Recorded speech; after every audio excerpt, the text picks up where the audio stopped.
Okay, Lancers, here we are. We are at section 12.3, part 2. And we are still talking about inscribed angles. We are moving on to a couple corollaries to the theorem of 1211. So corollaries are simply additional rules, right? So what is the 1211 rule, which basically says, here's your circle. That circle has two chords. Those chords have a vertex that end up on the side of a triangle. So whatever this angle is here, so let's call that 30, then the measure of the arc is going to be double that, which is 50 degrees. So, or I'm sorry, yeah, I can't do math, 60 degrees. All right, so hopefully that's cool. Now, take a look at these corollaries here.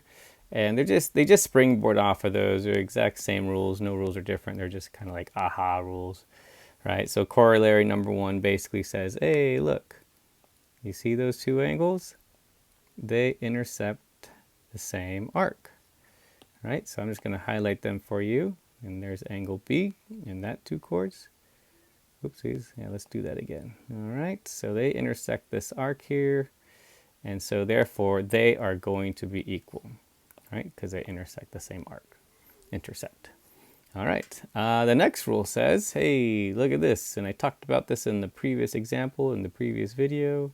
So notice this guy, that line is the diameter, intercepts the hemisphere there, or the semicircle, and no, I shouldn't say hemisphere, but the semicircle. So that is created by this 90-degree angle, right? So obviously that is going to be half of 180. I guess I'll write that up there for you as well.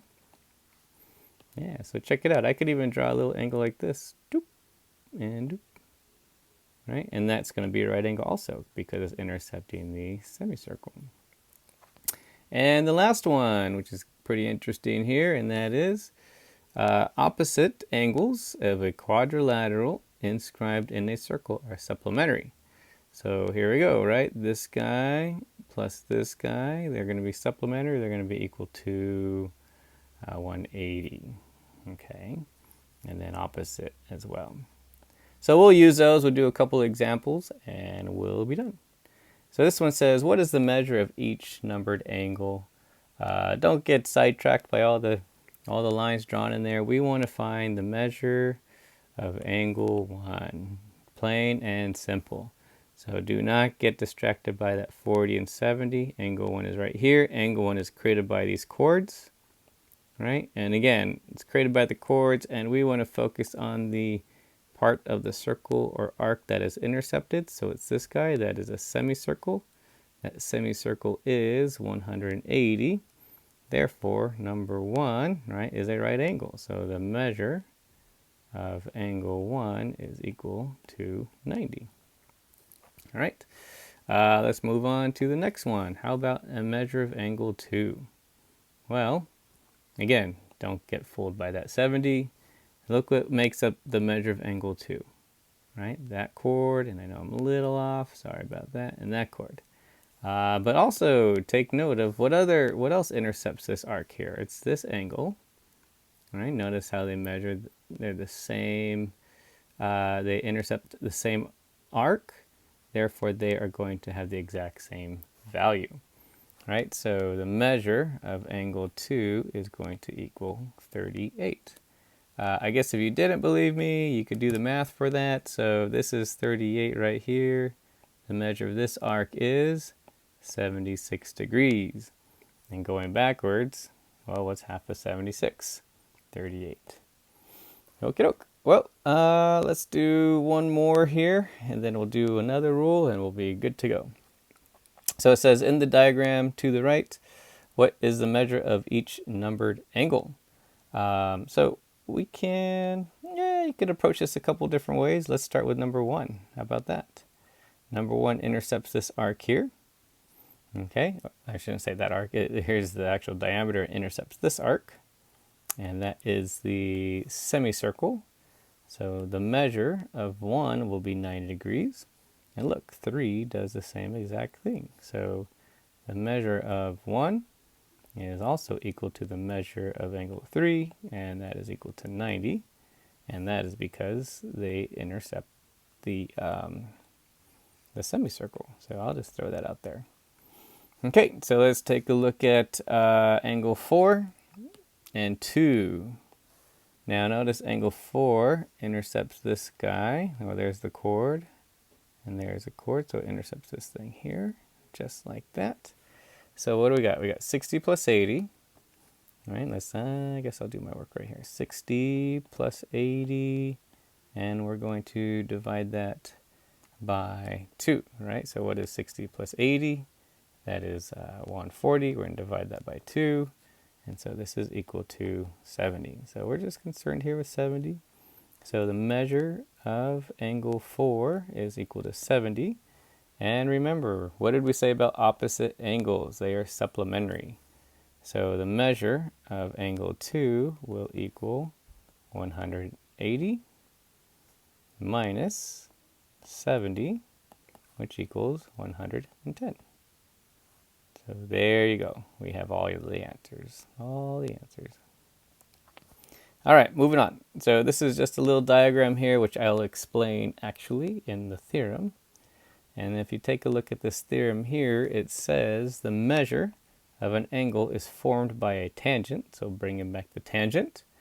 And a chord is half the measure of the intercepted arc. All right, the intercepted arc.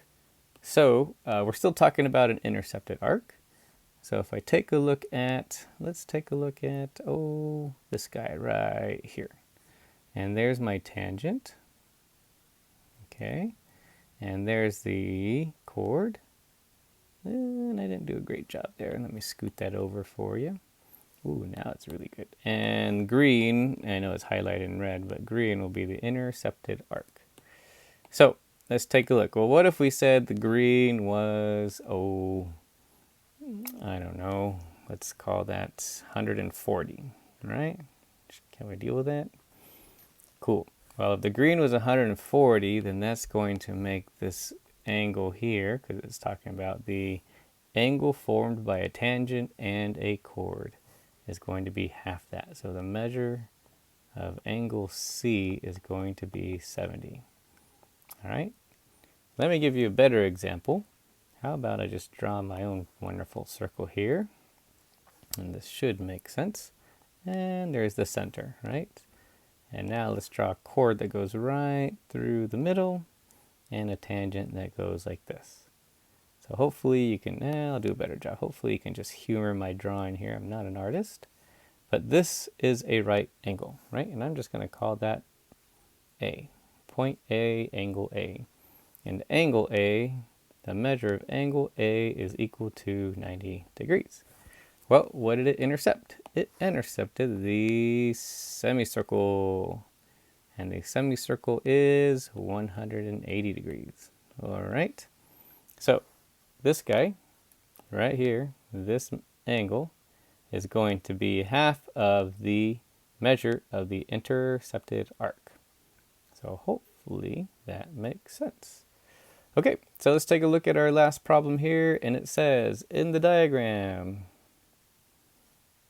SR is tangent to circle Q.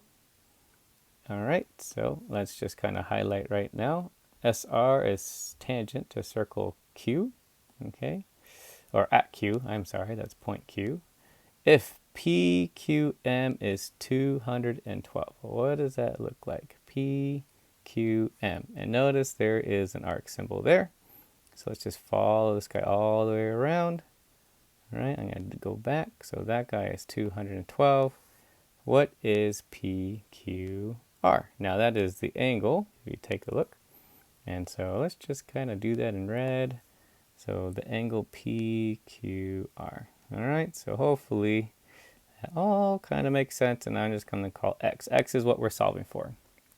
So I'm going to do work in green here.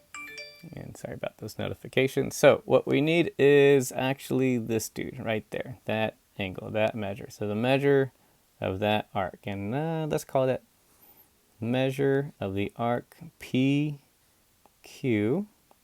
And the way we find that is we say 360 minus 200 and 12, right? Does that make sense? So 360 minus 212, and that's going to give us 148, right? 148. So this guy, I'll do that. This guy is 148 degrees. So 148 degrees. And so notice we are going to move on now to the measure of the angle PQR. And that is going to be half of that, because that is the intercepted arc. So 148 divided by 2 is 74. So just like that, that's the answer. That's pretty easy, and that's it. All right, we can go on, but I trust you guys can do the rest. And notice down here, we're already at the end of the lesson. So awesome job. Feel free to smash that like button, because I know these videos are just so amazing. And I will see you guys in the next section.